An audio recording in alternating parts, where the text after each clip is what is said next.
जैसा कि आप लोग जानते हैं, भारत निर्वाचन आयोग के निर्देशानुसार हाल ही में संपन्न विधानसभा चुनाव में अधिक पारदर्शिता लाने के लिए ईवीएम रैंडमाइजेशन प्रक्रिया का उपयोग किया गया। इस पारदर्शिता की सफलता को देखते हुए इसे आगामी लोकसभा चुनाव में भी इसका इस्तेमाल किया जाना है। बीईएल अथवा ईसीआईएल के इंजीनियर्स के द्वारा ईवीएम का प्रथम स्तरीय जांच नोडल ऑफिसर की उपस्थिति में किया जाता है। जांच उपरांत प्रत्येक ईवीएम पर ग्रीन रंग के स्टिकर चिपकाकर प्रत्येक मशीन पर जिले का प्रवाही सरल क्रमांक अंकित किया जाता है। सॉफ्टवेयर में ईवीएम का विवरण जैसे कंट्रोल यूनिट, बैलेट यूनिट, सरल क्रमांक, जांच दिनांक, नोडल ऑफिसर्स का नाम, उसका जांच दिनांक आदि एंटर किया जाता है। एक ट्रंक में 10 यूनिट रखने के लिए जिले के सरल क्रमांक को 10 के समूह में बांटा जाता है। ये ईवीएम कंट्रोल यूनिट का जो सॉफ्टवेयर बनाया गया था उसके बारे में यहाँ पे उल्लेख किया गया है। जिले का सरल क्रमांक चूँकि हम लोग दे रहे हैं, जितनी मशीनें हम इस्तेमाल कर रहे हैं उस प्रकार से मशीन के ऊपर जिले का सरल क्रमांक आ जाता है। जैसे पहली मशीन हमने इस्तेमाल की, सरल क्रमांक 1 आ गया, 10वीं की 10वां नंबर आ गया, 1500वीं की तो 15वां नंबर आ गया। इस प्रकार जब हम जानकारी उसके अंदर डालते हैं तो हमारी एक जांच सूची तैयार हो जाती है। इस जांच सूची में जो भी एंट्री हमने की जाती है उसको फिर हम भौतिक सत्यापन कराते हैं। और भौतिक सत्यापन कराना इसलिए आवश्यक होता है कि जो एंट्री हमने कंप्यूटर में फीड की है वो ही हमारी मशीन से मैच कर रही है कि नहीं, वही ट्रंक नंबर से मैच कर रही है कि नहीं, ये इसको देखने के लिए हम लोग करते हैं।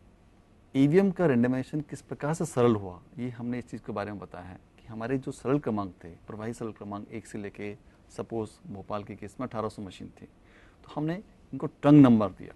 एक ट्रंक में 10 मशीनें थी, 1 से 10 जितनी मशीन थी उसका हमने ट्रंक नंबर 1 का नाम दिया, 11 से 20 का ट्रंक नंबर 2 का नाम दिया, 21 से 30 में ट्रंक नंबर 3। इस प्रकार हमने लास्ट तक के जितने भी ट्रंक आते हैं उनमें ट्रंक के अंदर नाम दे दिया गया। यहाँ पे यह इम्पॉर्टेंट है कि यह प्रक्रिया डीओ लेवल से पहले जिले का सरल क्रमांक, डीओ लेवल के पश्चात चालू आईडी तथा और उस स्तर पर सरल मतदान सरल क्रमांक के समय की जाती है। मतलब हम जो ये ट्रंक वाइज नंबर दे रहे हैं ये केवल तीन ओकेजन्स पर कर रहे हैं। Before DRO level randomisation, after DO level before DO level randomisation, after DO level randomisation and after RO level randomisation. इससे क्या होता है कि पूरी प्रक्रिया आसान हो जाती है और हमारा समय बचता है, और इसी के तहत जब हम सामग्री वितरण करते हैं तो हमें बहुत आसानी होती है। सीयू बीयू ये चेकलिस्ट आई हमारी। देखिए ये चेकलिस्ट हमारी वो है जिसमें हम बता रहे हैं कि हमारा सरल प्रवाह नंबर क्या है, ये कौन से ट्रंक में है और कौन सी मशीन है, इसको कब चेक किया गया था इंजीनियर के द्वारा और कब इसको चेक हमारे नोडल ऑफिसर के द्वारा किया गया।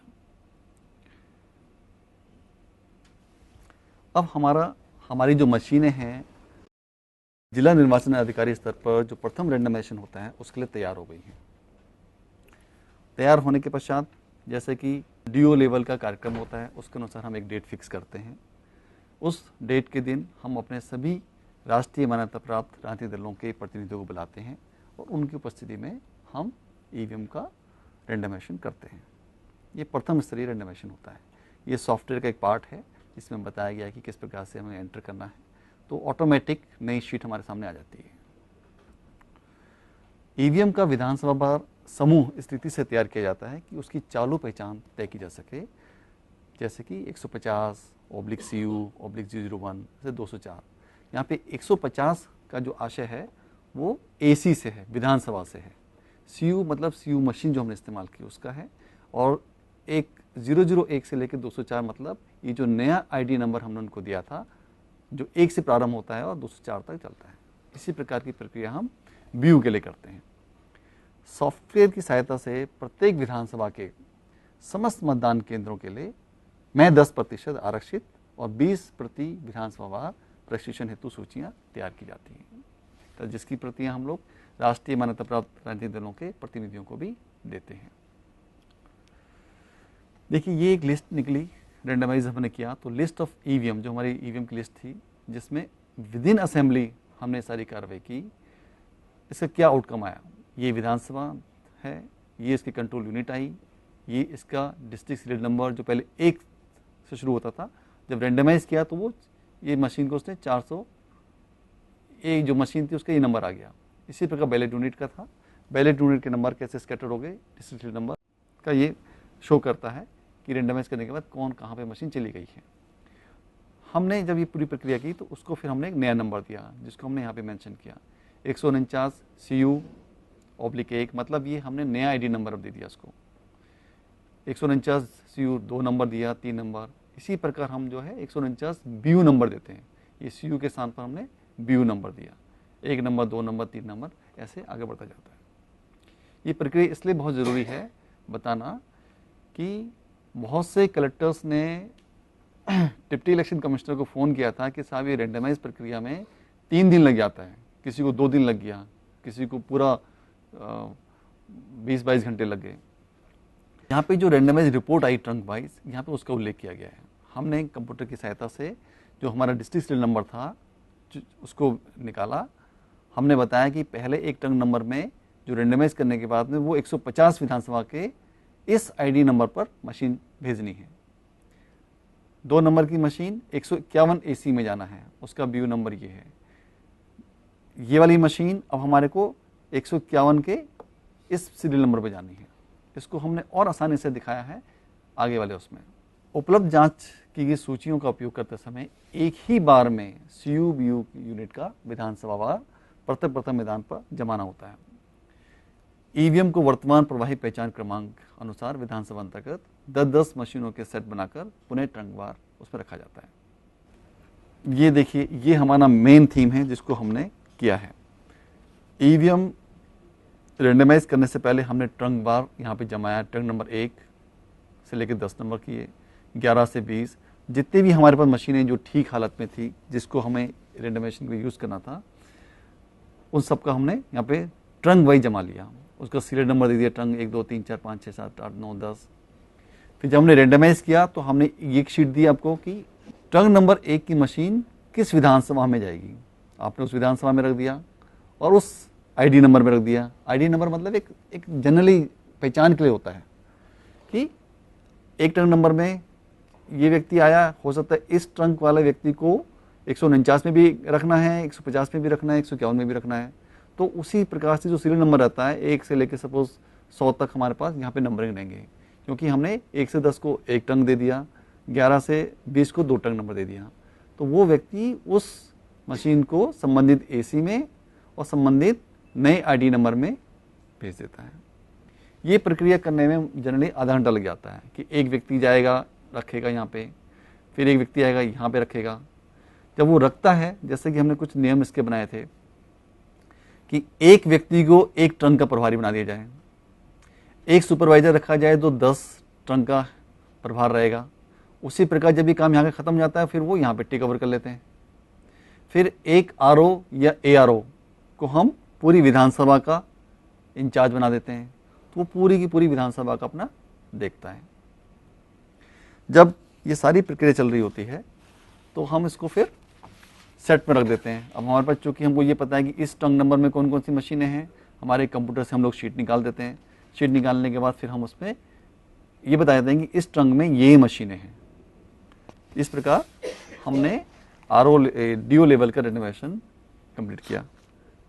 इसमें कुछ और भी नए नियम हैं जिसको मैं बताना चाहूँगा, क्योंकि इसी को समझना सबसे इम्पोर्टेंट है।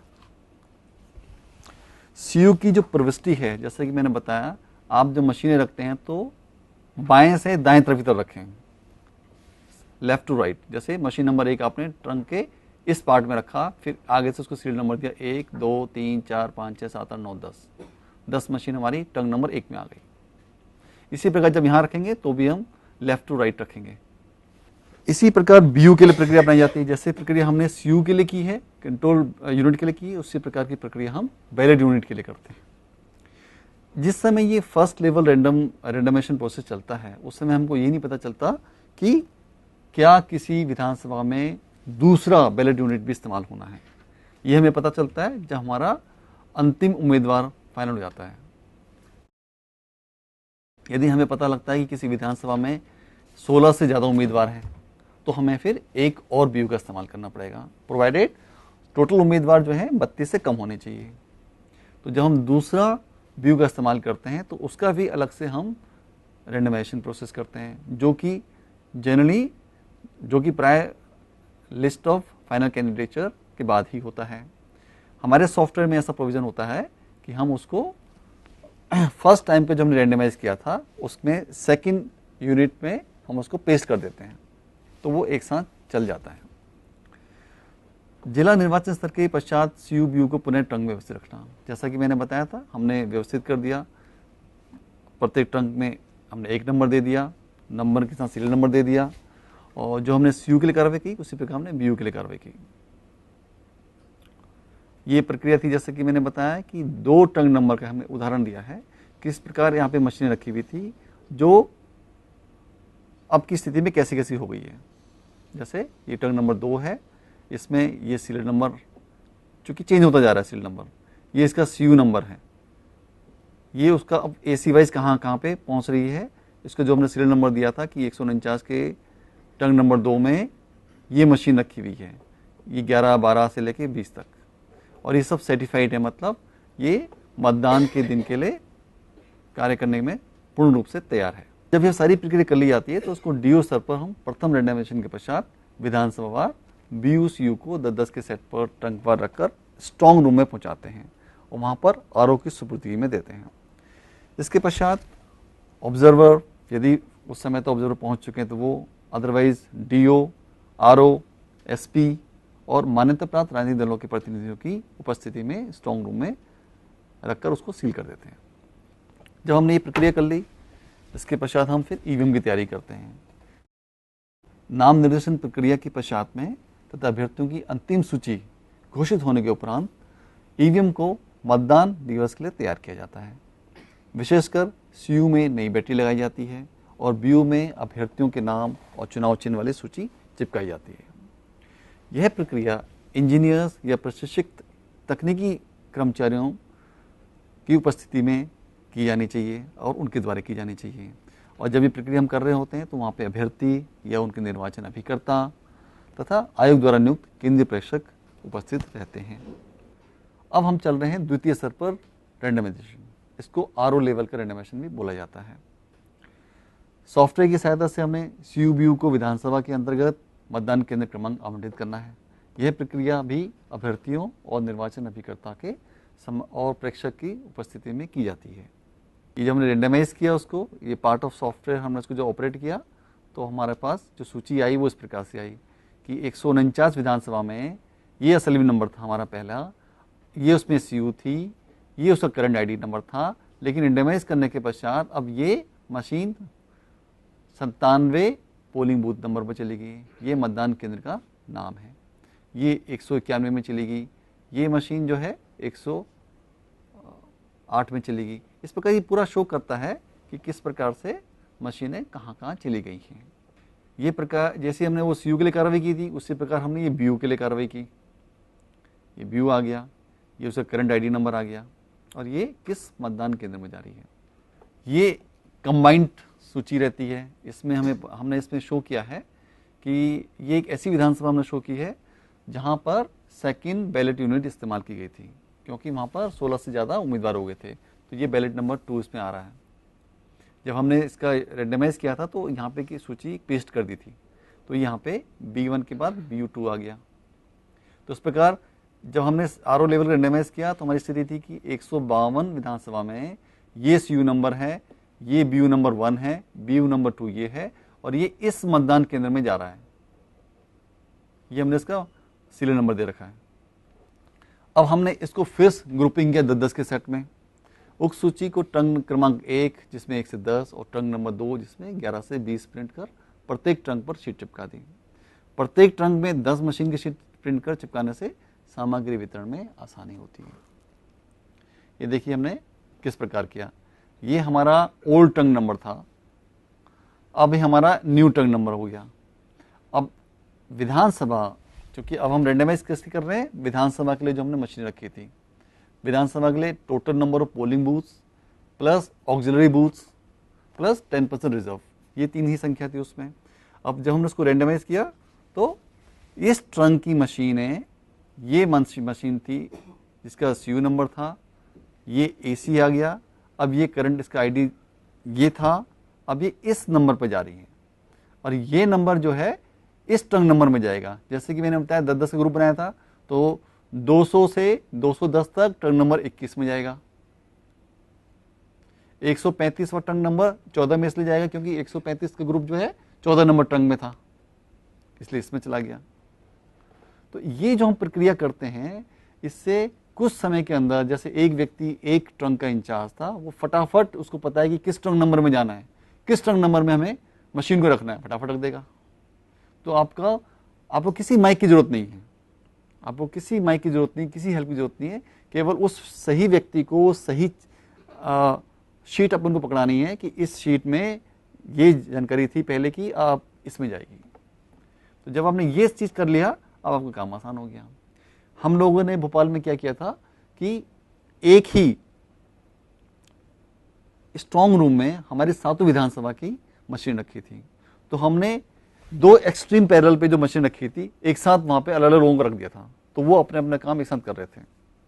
बजाय इसके कि हमने पहले एक विधानसभा किया, फिर दूसरी विधानसभा किया, हमने 2 विधानसभा में पैरेलल काम कराया। तो 2 एक्सट्रीम निपट गई, फिर उसके बाद 2 दूसरी ले ली, तो मुश्किल से हमको 3 घंटे में हमने पूरी प्रक्रिया कंप्लीट कर ली थी। अब फिर मतदान केंद्र वार सीयू को हम ट्रंक में रख देते हैं। आरक्षित ईवीएम के लिए भी यही प्रक्रिया हमें अपनानी पड़ती है।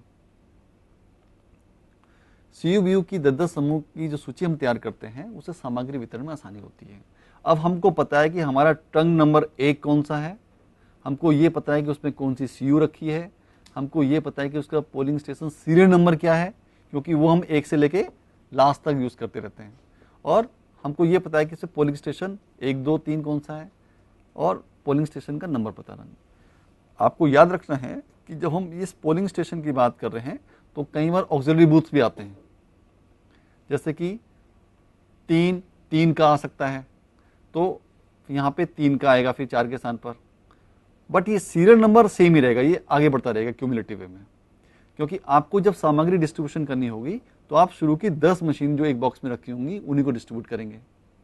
ये हमने व्यू के बारे में बताया, ट्रंक नंबर बैरेसिया का था और कहाँ पे चला गया।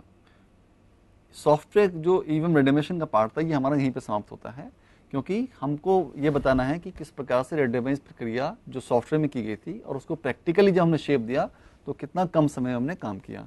तथापि कुछ महत्वपूर्ण बिंदु ऐसे हैं जिनको हमें ध्यान रखना है। जैसा हमने बताया कि द्वितीय रेंडमाइजेशन, मतदान केंद्रवार रिपोर्ट लेना, जिसमें मशीन नंबर, पुराना ट्रंक नंबर, नया ट्रंक नंबर दिए गए हैं। इसके आधार पर हम क्या करते हैं, ट्रंक तैयार करते हैं, जिसकी सूची प्रत्यक्ष से हम अभ्यर्थी को और उसके निर्वाचन अभिकर्ता को देते हैं। इससे ट्रांसपेरेंसी रहती है। शेष जो मशीनें रहती हैं, उसको हम आरक्षित और प्रशिक्षण के लिए इस्तेमाल करते हैं। कुछ केसेस में हम उसको आकस्मिक उपयोग के लिए भी करते हैं, जैसे इमरजेंसी प्लान 1, 2 आप यूज़ कर सकते हैं। मतदान सामग्री वितरण के समय मशीनों पर लगाए गए स्टिकरों को पुनः मिलान करें। मिलान करने से क्या रहता है, हमें पता रहता है कि पीठासीन अधिकारी को हमने सही मशीन दी है। इसी प्रकार दिखावटी जो मॉकपोल होता है, मतदान के प्रारंभ होने के पूर्व आवंटित बीयू सीयू नंबर की जांच मतदान अभिकर्ताओं के समझ करते हैं। तो एक फर्दर क्रॉस चेक हो जाता है कि हाँ, जो मशीन को दी गई थी वही मशीन उनके पास मतदान केंद्र में है, ये वाली कार्रवाई कर देते हैं। आरओ स्तर पर मतदान के समय ईवीएम संबंधी कुछ महत्वपूर्ण बिंदु हैं, जैसे बीयू सीयू का मतदान के समय यदि हम बदलते हैं, तो पीठासीन अधिकारी अपनी डायरी में उसका विवरण देता है और संबंधित अभ्यर्थी अथवा उसके अभिकर्ता को उसके बारे में बताता है। पुनः मतदान होने की स्थिति में आरक्षित मशीनों का उपयोग किया जाता है। सपोज कहीं पे रिपोल हो रहा है, तो मैं फिर जो हमने रिजर्व में मशीनें रखी हैं उसको हम इस्तेमाल करते हैं और उसकी सूची हम संबंधित अभ्यर्थी, निर्वाचन एजेंट या मतदान अभिकर्ता को भी देते हैं। मतदान समाप्ति पर ईवीएम को उचित अभिरक्षा में स्ट्रॉन्ग रूम में उसी प्रकार रखा जाता है कि जैसे वो वितरण के पूर्व रखी गई थी, क्योंकि जिस प्रकार से आपने सामग्री वितरण किया उसी प्रकार से आपने सामग्री कलेक्ट किया, तो उसी बॉक्स में मशीन आ गई जिस बॉक्स से दी थी, तो उसको वहीं पर रख दिया आपने। मतगणना के समय अभ्यर्थी एवं उनके एजेंट को पूर्व में प्रदत्त की गई सीयू बीयू की सूची और फॉर्म 17C के 17 के आधार पर अपन चेक कर सकते हैं, और यदि कोई सीयू बदल जाती है तो उसको भी मिलान किया जा सकता है, क्योंकि कुछ मशीनें ऐसी होती हैं जो हम मतदान के दिन बदलते भी हैं कहीं खराबी होने की वजह से। मतदान के पश्चात में सीयू को ईसीआई की गोपनीय सील से सीलिंग करने के उपरांत कोषालय के स्ट्रॉन्ग रूम में सुरक्षित रखा जाता है। इस प्रकार हम ये ईवीएम रेंडमाइजेशन की पूरी प्रक्रिया को समाप्त करते हैं और फिर इसकी काउंटिंग में आती है। धन्यवाद।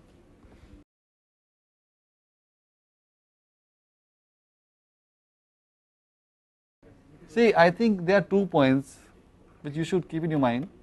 The randomization process is not a simple task. It's a very difficult task, and some of the collectors, they have written to the district election commissioner also in Delhi that this is a very tedious work and we can't do it within a day, and you are saying you have to finish it within half day.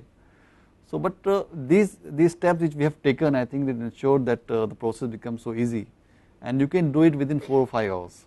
But provided you should do your homework first. Before randomization, you should know which is the serial number and which is the machine number, BU wise and CU wise. This is the first step. So when you start your randomization, dual level randomization, you have got the homework, you know the serial number, you know the BU number and CU number, and you got only physical verification, so there is no problem of any mistakes. Initially we got one mistake, that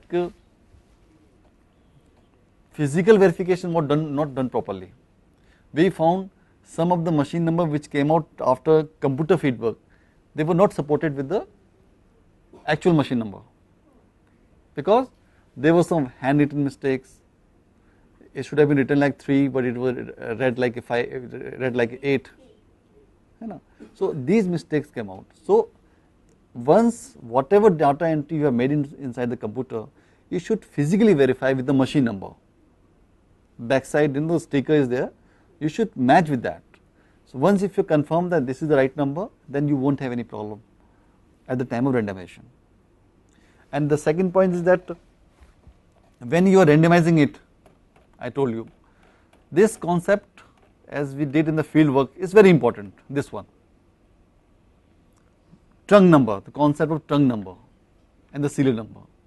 And after the second level of dual level randomization, what we did, we gave the current ID number. As this person know where he has to go, so he will put machine into the same trunk, same, and accordingly new ID numbers. This is very important. You have to put lot of manpower for this. Yes. So you have to plan it out before actual start. Yes, we are doing it now. We are doing it. Okay. We are doing it now, sir. Okay, okay. And see, this is the exercise. The trunk number 2, he knows where. This is after randomization, the outcome. And before start of this randomization, as I told you, this is the trunk number. Say trunk number 1, this machine will go to 150 AC and this 142 ID number. After putting the ID number, we can arrange that CU in the same first track box. Yes, yes. We need not go for another track box. No. First track box itself. No, now when you got this thing, this thing, Yes. now you will re-serialize it. Yes. 1, 2, only then you can make it trunk number 1 and number 2 and number 3 like that. This is for a person to help that he is in charge of trunk number 1, he has to put machine number 1, this machine number 1 into AC 150, and this is the ID number of 150, this 142 is the ID number of 150 AC, right. This is the machine number 2, it has to send that fellow into AC 151 and into the 77 serial number or ID number of 151 AC. So when the task of this man is over, when he reaches all his 10 machines into the respective whatever comes after randomization, that AC number and ID number.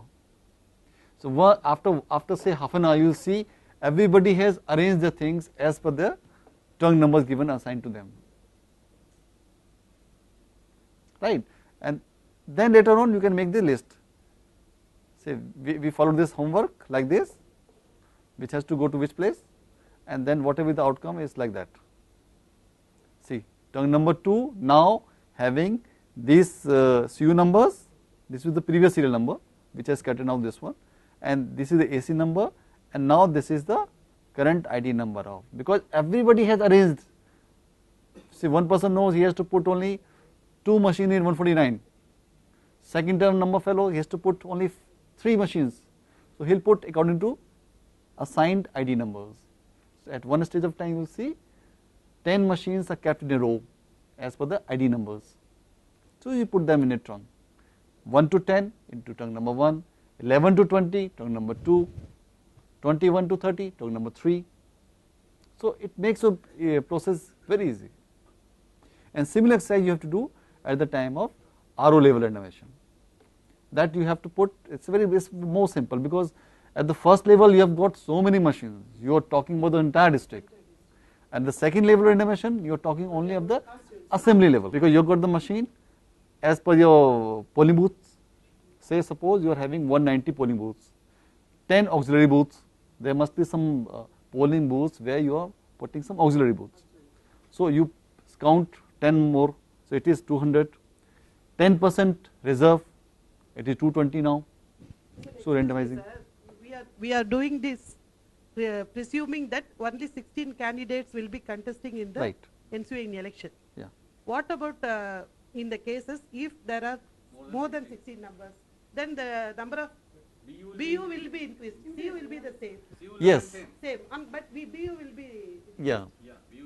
So at this earlier, before nomination itself, we are doing this and randomizing things and keeping everything ready, or after nomination we are doing this? You keep first level checking ready, Yes. keep all machine ready. If you got a surplus machine, keep it in a stock somewhere in the strong room and make it intact. In case if you feel there is a need of using second BU, then after final list of candidature, only then you come to know. Yes. Then now there are more than 16. Yes, finalization So- of candidates. Withdrawal only. है ना? So then you have to start doing first level of randomization and DO level of BU only. After that. Only BU only. Oh, yeah. है ना? And whatever the list will come out, then you have to paste it. Say I have given the example, say assembly 152. See, look at this slide. See, this is the BU number.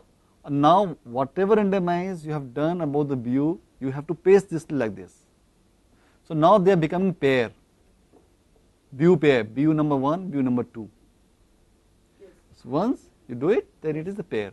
Now whenever you do the next round of randomization, that is RO level randomization, they will go in a pair. BU number and BU2 number will go in pair. See, we are doing randomization within CU. We will do randomization within BU, but it will be done in the pair. Both machines will go together. But we won't be having any number for the reserve BU or CU. No, you can have. We'll have There will be no randomization for reserve. reserve 10% we are going to have. Yes. So we won't be having any number. No, for again you need to go for 10% reserve. Yes. Yes, randomization will, as what we have done previously, the same thing will be done here also. Yes. So you So have we'll to be do, assigning number to the reserve BUs also. yes. Their number will be given to the political party. Oh, Their number also. yes. Whatever we do, we should ensure that there should be transparency. That's all. If you are doing anything, and see, we have sent a proposal We this will time. see copy also. Yes. Yes.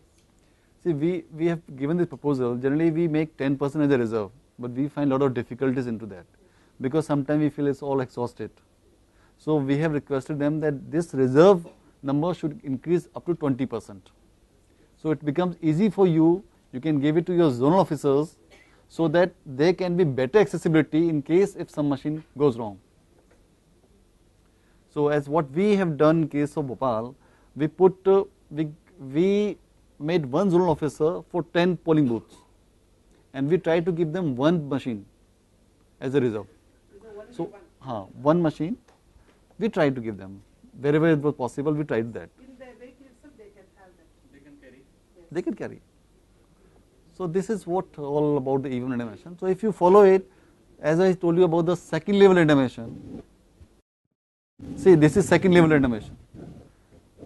As I told you about the previous one, now you are doing it for within assembly. So you got the total number of polling booths, including auxiliaries, including 10% reserve. So you have to randomize now within those numbers, and you have to give serial number and this trunk number, so that person who is in charge of trunk number 2 he knows he has to go to trunk number 21 and he has to put machine on 2207 serial number. So this process can be completed, say, only 10 minutes, but they will have to make movement. One person will go in like this, one person will go in like this. It's like that.